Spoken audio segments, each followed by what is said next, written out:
Hello, everyone. I just wanted to reiterate that before we start this is our first episode, and my phone is falling down. I just wanted to sort of make sure you know that this is the first episode that we had ever done of any podcast, or really any digital media type thing, where we're not just writing. So it's gonna be rocky. I've replaced the music with music that we have a license for now, to the best of my ability, because one, it was terrible, but two, it's from GarageBand and it's just kind of yeah. But anyway, enjoy, I guess. Hello, this is Spriley Drives in our first Sprileycast episode in our first season. Today we will be discussing Ford's F-150 and its rumors, how the Tesla Model 3 topped sales in the UK, and the new Kia K5, what we think is Kia's flagship sedan, and the Hyundai Genesis GV80, Genesis's first SUV. Let's dive in.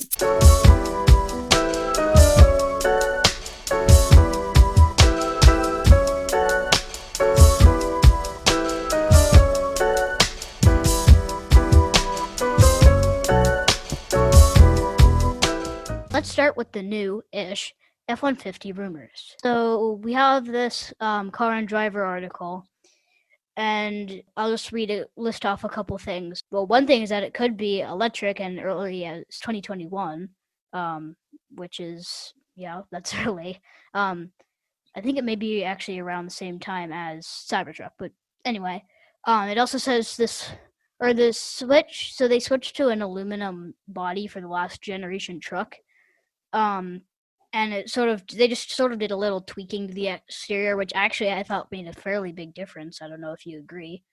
Yeah, I mean, I was going to say, not in this article that we're looking at now, but in the first sentence it said in the Car and Driver article that I read was something like,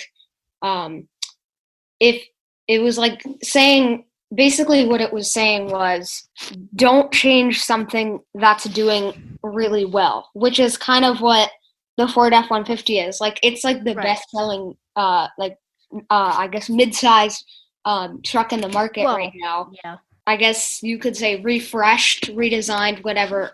This is mostly just a rumor. We don't know if this is actually what it's going to look like, what we're looking at right now. If it's going to be electric or not. But they're definitely redesigning it for sure, I think. And I think it will look good, but hopefully it still sells the same. Well, just and like I'm looking the current at F-150. Yeah, there are a couple pictures, and again, thanks to Car and Driver, and we'll credit them at the end, but they're only a couple minor tweaks. Like the tailgate has a little more silver trim, the headlights are bigger, standard different LED. grille too. Yeah, like the grille is split in the middle, and that's pretty much it. And as this says, and I agree with it, that the changes will be more obvious inside, which it's trying to catch up to the new Ram 1500 pickup truck, which has been described as, and accurately described at that, as the Cadillac of pickup trucks, which Cadillac actually did make or I think they may have made a pickup truck a little while ago, but anyway, it'll feature more. This says it'll feature more premium materials, a bigger display with Ford's new Sync 4 software that'll also be found in the Mach-E. Yeah, I also want to talk a little bit about its powertrain that was released, or what we know so far. So like the 2020 model, or the current model, the new one will be available with several engines, a 3.3-liter V6, a 5-liter V8, a twin turbocharged 2.7-liter V6, a twin turbocharged 3.5-liter V6, and a 3.0-liter turbo diesel V6. So all of them are a V6 except for one, which is a V8, which all of them are probably very powerful. Or at least powerful enough for who it's for. I mean, the bigger ones obviously have super better. So it looks like a great, powerful powertrain. We're not sure about horsepower or torque yet, but I think those are some of the engines that will be available. Definitely a good selection of them. So yeah, and it also lists that, as expected, there'll probably be an electric version, but it'll come out later than the gas ones. Yeah. Just like sort of with Toyota's Highlander, gas one. A lot of other cars that are coming out right now too. Well, yeah, but like with the Highlander, the gas came out, and then like maybe a month and a half later, the hybrid version came out. But I think the F-150 will be plug-in. I'm pretty sure. But it also said hopefully it gets some kind of hybrid powertrain. That's what we're looking for. Yeah. But it also says that Spy Photos suggest that the new one will replace the live rear axle with an independent suspension, which I have mixed feelings about. I guess. Yes, I definitely. But it says the Raptor will switch from leaf to coil springs on its live rear axle as well, and this is actually kind of exciting. The engine from the Mustang Shelby GT500 could find its way under the hood with of the Raptor model. That is cool. Yes. Yeah. and it says that it'll range from nearly 30,000 to 100,000. Which is a bit crazy because I don't think trucks can get that expensive. I mean, other than the Mercedes G-Class, which technically isn't a truck, but... Yeah. Well, and looking at, and this is as of right now, Car and Driver, again, crediting them, they're the one who had this article. They have a opinion or a poll at the end, and it says 38% of people who read the article says it's exactly what the truck world needs, and 32 says it's a disgrace to the F-150 name. The only reason I could think that someone would do the no, it's a disgrace to the F-150 name is that it was talking about more premium touch materials, and it's always been known as sort of a workman's truck, and therefore not like mostly plastic and like metal, not luxurious like the Ram. But as also Consumer Reports, I've read in Consumer Reports, a lot of trucks have been sort of turning into cars and family cars in some cases, which has meant more premium materials. Yeah, that's it to talk about the rumors of the new F-150. After the break, we will share with you more news in the car world involving Tesla. Stay tuned to Sprileycast.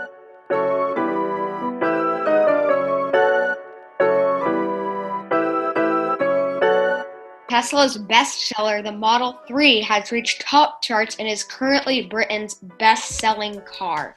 Not best-selling, but electric car. I don't know. This is very confusing, people. We're doing our best. Anyway, this is definitely a first for an EV. So looking at the article, now we're on Motor Trend, so thanks to them. Is Britain's best-selling car currently, or was a couple weeks ago, we don't know if it's changed, which is a first for an EV, which is great because obviously a lot of you know we're trying to save the planet from global warming and climate change. And so the Tesla Model 3, my dad actually has one. It's an amazing car. I really like it. And it's electric, and with like a bunch of amazing features too, including farting noises and video games to play while you're charging your car. So this article was written on May 5th, 2020, and it was the best-selling car in Britain last month then, so I think it means probably April. I don't know. But the second best seller for the month was actually another EV, Jaguar's I-Pace, and then Nissan's Leaf also was in the top 10, not the third though. Yeah, that's pretty crazy to me. But electric vehicles, listen to this, comprised of almost 1/3 of total new car sales in Britain in April 2020. Kudos to Britain. We gotta start doing this. That's crazy. Yeah, I also really like the Jaguar I-Pace too. It's not as innovative, advanced and innovative as the Model 3 with Elon Musk doing his Teslas and basically like one of the first electric cars being popular in the world. And it's a good affordable option. The I-Pace definitely has a good range, not as good as the Model 3, which has about, I think, 320 mile range, I think. And Nissan Leaf, that's actually pretty surprising. Yeah. Because I feel like the Leaf's not super popular. Yeah, it's very eh. Yeah. And in April, obviously, not too surprising. The it was the lowest figure of new cars sold since 1946. But because of the pandemic going on, it's a short article. Other than wow, good for Tesla, and this is just another step forward towards something that yes, definitely. we need to. Well, the global warming is something we need to fix. Right. Now, a review, sort of moving on, of Genesis's new SUV, the GV80. So SUVs are hot, and all the luxury brands are making them. So guess what? Genesis is too. Only theirs is, it's a different approach than the rest of the pack, and that's good. But how is it different than the rest of the pack? I mean, it does not look much different if you look at pictures. Well, this one focuses on value. Something luxury brands, don't. Listen to this. The GV80's top price is around $74,000 US dollars with all the options and fees. And that's with features that other brands don't have. Things like nature sounds and a feature that can scan your body and put your seat in the perfect position to improve your posture while driving, which I probably wouldn't use. But anyway, things like that make the GV80 special inside and out. And speaking of inside, you might think that, if you look at pictures, wow, that screen is tiny compared to some competitors. Well, yeah, it's a little small, though certainly not tiny, but it has some amazing features to talk about. Like, for example, virtual reality navigation. Yeah, okay, Mercedes has this, but let me explain it. So it shows a live video feed of the road in front of you and shows arrows and highlights the road to show you where you're going. It also has about 15 color ambient lighting, which is more than BMW. Hey, future me here. I'm here to tell you that it also has a third row, which I forgot to tell you before, but it's a little squished and not great for really anyone. And finally, I am going to talk about the all-new redesigned Kia Optima. Actually, Kia just announced a couple weeks ago that the Optima will be renamed the K5 for the US. We're hoping for the car to arrive this summer, but it might be closer to early fall, depending on, obviously, the coronavirus pandemic.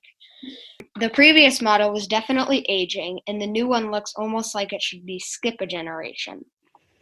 The K5 is short of driving excitement, but its powertrain isn't bad, with 2 turbocharged engine choices and a pretty good horsepower, another thing that adds to its sportiness.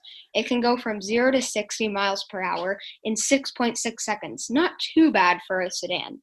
The new K5 is now all-wheel drive, and an update from the previous model's front-wheel drive. The K5's wheelbase grows 1.8 inches, but does not grow in trunk space, even though its 15.9 cubic feet is near the head of the class. Inside the cabin is definitely improved. The 10.3-inch touchscreen is slightly similar to the Hyundai Palisade, and it is user-friendly and not annoying in any way. Legroom in the second row is tight, falling slightly below the Accord and Camry on the competitors list, but space is generous enough, and there are more goods than bads. So in the end, we like the new K5, even with the new name. I mean, I liked the Optima better, but we're fine with the new name. Pricing will hopefully be good as well. We're estimating around $25,000 to $35,000 probably. Well, that is all for episode 1 of Sprileycast by Spriley Drives. We hope you enjoyed this first episode, and we hope you like our episodes to come as well.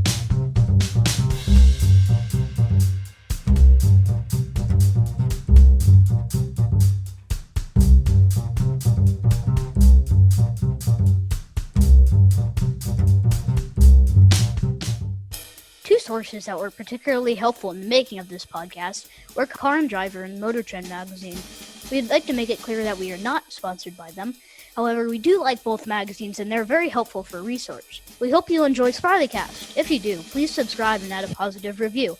We're still learning the podcast world, and your feedback means the world to us.